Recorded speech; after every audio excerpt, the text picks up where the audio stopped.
you also have a look at your opponent, and you are pragmatic within, the general framework of what you have. So I don't really agree that, and also the premise on that is saying that the more defensive you are in a game, the less likely you are to, or the more likely you are to not lose, which I don't really agree with either.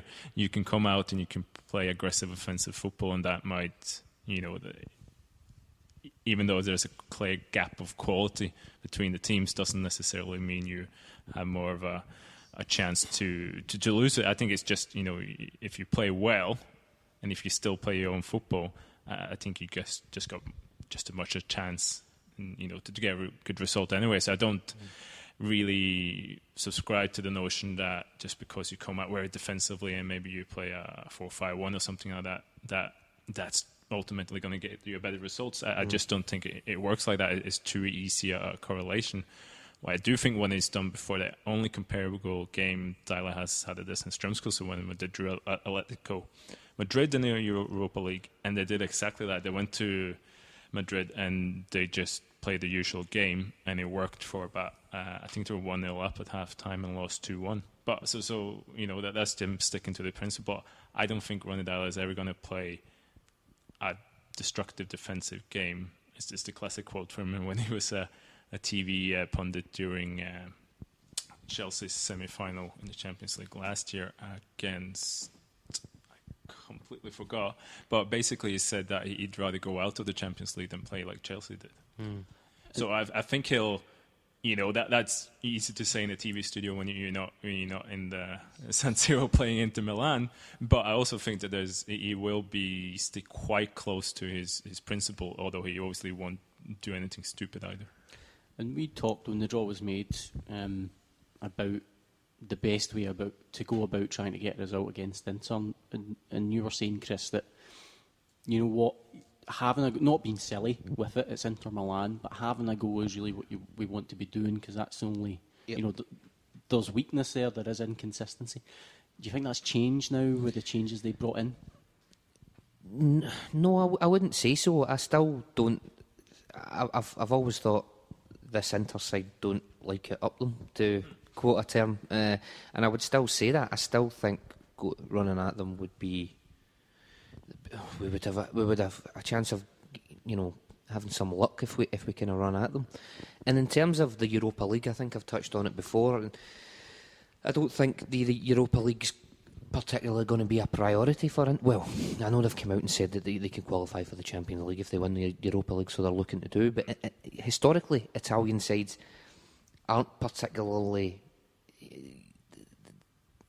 they're not in love with the tournament, if you know what I mean. I think it's in terms of the domestic league, that's still where it is, where it's at for Inter Milan and for Italian sides. So I don't know. And I said this before, I don't know if they'll be as up for it, it'll mean as much to them as it does to us. But I wouldn't alter how we're going to approach the game. I still think that the weaknesses we've got defensively and in terms of scoring goals are going to be the big problem still for us.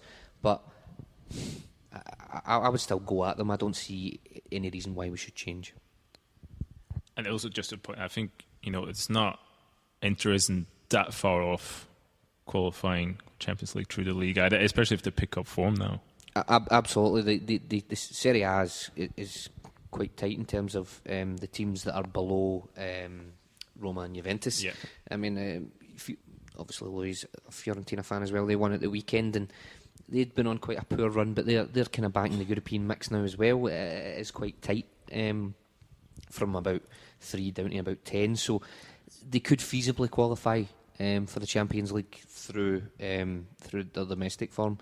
So saying that they're going to go for the Europa League is probably something that they feel as if they have to say, if you know what I mean. But that's a great point. I don't know if the Europa League means that much to them, so I think their focus might be on the domestic game, which is good for us. We're close to wrapping up. There's a couple of other questions. I'll try to grab another one from Twitter. Well, possibly, you can give us your opinion on it. Obviously, you don't have a direct line to him, Christian, but James Cant at JamesGang5446 is asking, what do you reckon Deila makes of Scotland and Celtic thus far? So, from what he's been saying in the media, do you get any idea of how Ronnie's feeling? I think, looking at what he said to Norwegian media, I don't think anything has surprised him. I think he's such a... I mean, he's a football obsessive. He'll know especially his British football inside out. I think he knew pretty much what he knew it was coming to. You know, I think there was an early story in the papers where he kind of just wandered into a pub. I was a bit taken aback by the actual, level of interest in him. So that's probably in terms of a personal point of view. It's not. I think it's probably, it wouldn't be that difficult for a Norwegian in general to move to Scotland. I think if you come in and you're Celtic manager, obviously that changes your life in a place like Glasgow. But I think I don't think there would be any here that in terms from the media or what he expected to have of challenges within the squad and the kind of football. I don't think. I think he will probably look about 6 months and say, yeah, that was pretty much what I expected. That's not to say it hasn't been a big change, because it probably has, but I don't think that would come as a surprise for him. Thank you very much, Christian. Final little point to wrap up on. We'll move away from Celtic, although possibly Celtic should have been involved. The Ballon d'Or. Where was Mulgrew? Where was he? There's no wrong. Best hair category. So yes. So Cristiano Ronaldo, surprise, surprise, won the Ballon d'Or. I'll go around the table. I'll start with yourself, Seth, if you don't mind. Just asking, first of all, do you think that Ronaldo deserved it? And I was talking, I think it was with Ciaran here yesterday, just around what do you think Manuel Neuer could have done to have won this? Is there much more that he could have done as a goalkeeper?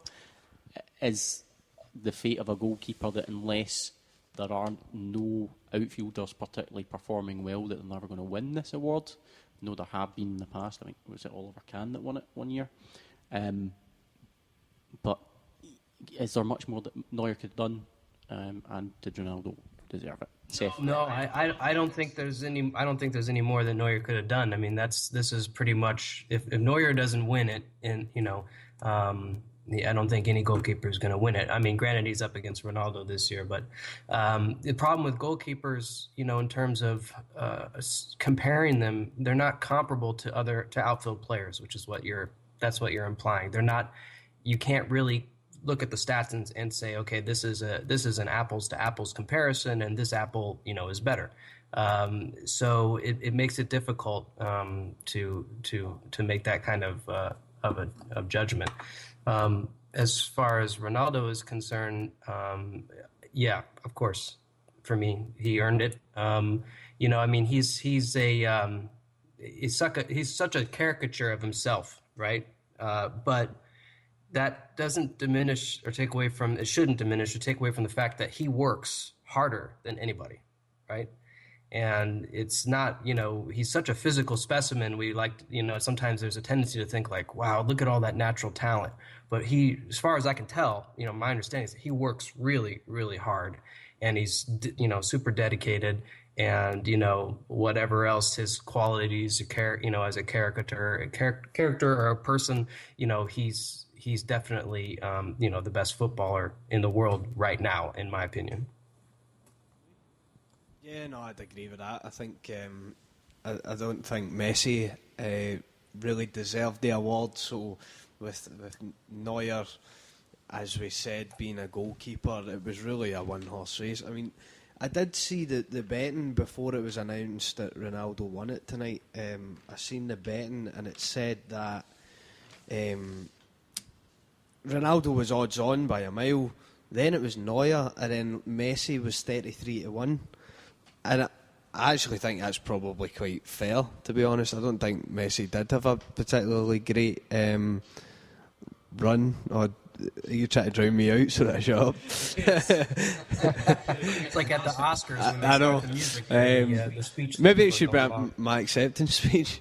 I'm just going to let this play. Sounds good. There we go. Was that an accident? I thought you were trying to shut him up there. You had a quick answer, didn't you, Boud? Is it yes or no, Louis? Yes or no? Ronaldo deserved it.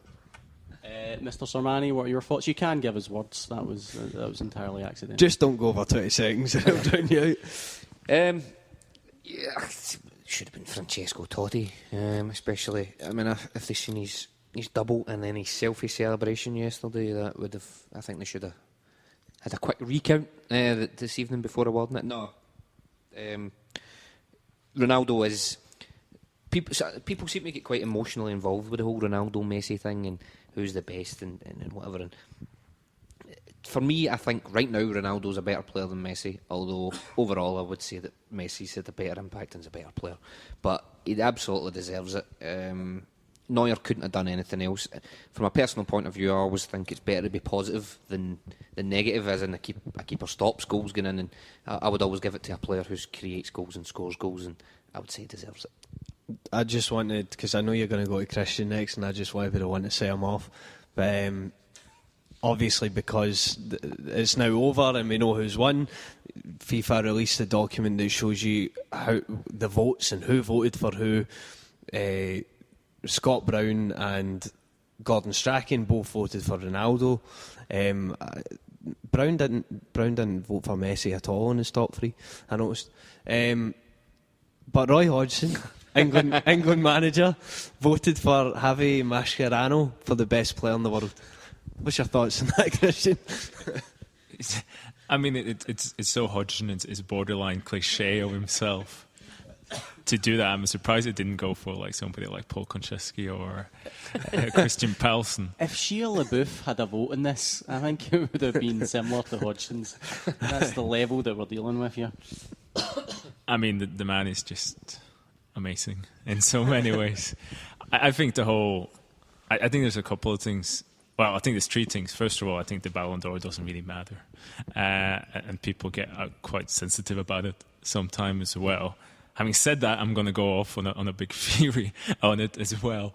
That I think, Ronaldo and Messi, I think if, people said this, but in 5, when they retire, you're probably going to realise how much better they actually were. And we're in a situation now where if they're playing in the normal... If they're playing normal to the normal standard, average standard, those two players are going to be the best in the world every year. So it becomes basically what kind of, award is it? Is it for the best player, or is it for the player who has done, achieved something that year that is unique to him? There was always I remember the year that Iraq went all the way and won the Asia Cup tournament as well, and you had I can't remember his name now, but the captain was he led them to the tournament victory, and I think he was playing abroad at the time as well and had a good season. So you can have somebody like that, it's the kind of the Tony Pulis as the best manager in the Premier League last year kind of thing, where you're starting from and what you achieve. It's because if you're just going to do it on pure quality of the players, it's going to be those two every year. I'd rather be somebody who you look at where they started from and what they achieved that year, that they could have it. I think with goalkeepers, you need to have somebody with... First of all, you need it to be quite a dour year in terms of attacking football and big profiles. But the goalkeepers as well have to be a larger-than-life character, which Oliver Kahn was. And for all of Neuer's really good quality, he's very, methodical, and he's very professional. He's not a box office draw in any way. So that's probably why you need a goalkeeper like, Chilavert, who's probably had a better chance of get a Ballon d'Or than Neuer is, just because of his, character and his mainstream, just popularity. I think if you were to have a competition where you excluded Messi and Ronaldo from it, and it was a best of the rest, that would be more interesting. Yeah. And surely Manuel Neuer wouldn't be the best of the rest. Just thinking off the top of my head, someone like Eden Hazard, who just looks absolutely phenomenal right now and has done for a while, he is surely a more worthy candidate than Neuer. He didn't win anything, though. I mean, he didn't win anything. It's in terms of achievement as well, I think, counts towards it. Keel? Sorry. No. Yeah, I mean, I think it's definitely hard for keepers to win because you've got